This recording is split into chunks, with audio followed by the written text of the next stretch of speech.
Hi friends, இன்றைக்கி நம்ம ரொம்ப முக்கியமான கொஷின் பார்க்க போகிறோம். இந்தியாவின் மருத்துவ தலைநகரம் எனவும் வங்கி தலைநகரம் எனவும் அழைக்கப்படும் நகரம் எது அப்படின்னு பார்த்தீங்கன்னா சென்னை தான். இது உலக வங்கி மற்றும் பன்னாட்டு நிதி நிறுவனங்களிலிருந்து அதிக அளவில் முதலீடுகளை ஈர்த்துள்ளது அப்படின்னு சொல்லியிருக்காங்க. ரொம்ப முக்கியமானது. இது ஆசியாவின் டெட்ராய்ட் எனவும் அழைக்கப்படுகிறது. எந்த இடம்னு பார்த்தீங்கன்னா சென்னை தான் ஆசியாவின் டெட்ராய்ட் என அழைக்கப்படுகிறது அப்படின்னு சொல்லியிருக்காங்க. இந்த டெட்ராய்ட் அப்படின்னா என்னென்னு பார்த்தீங்கன்னா, இப்போ நிறைய வாகன உற்பத்திகள் செய்கிறாங்க. உதிரி பாகங்கள் நிறைய சென்னையில் தான் அதிகமாக தொழில்துறை நிறைய இருக்குது.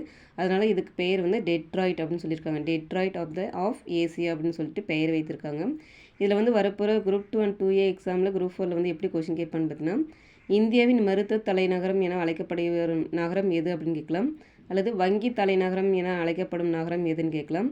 அல்லது ஆசியாவின் டெட்ராய்ட் என அழைக்கப்படும் நகரம் எதுன்னு கேட்கலாம். இது ஆல்ரெடி கேட்ட கொஷின் தான், ரொம்ப முக்கியமானது. இல்லை 3மே கேட்டு 4 ஆப்ஷன் கொடுத்து எந்த நகரம் இது ரொம்ப முக்கியமானதுன்னு கேட்கலாம். படிச்சுக்கோங்க ஃப்ரெண்ட்ஸ், கண்டிப்பாக இதுலேருந்து ஒரு கொஷின் வரும். தேங்க்யூ.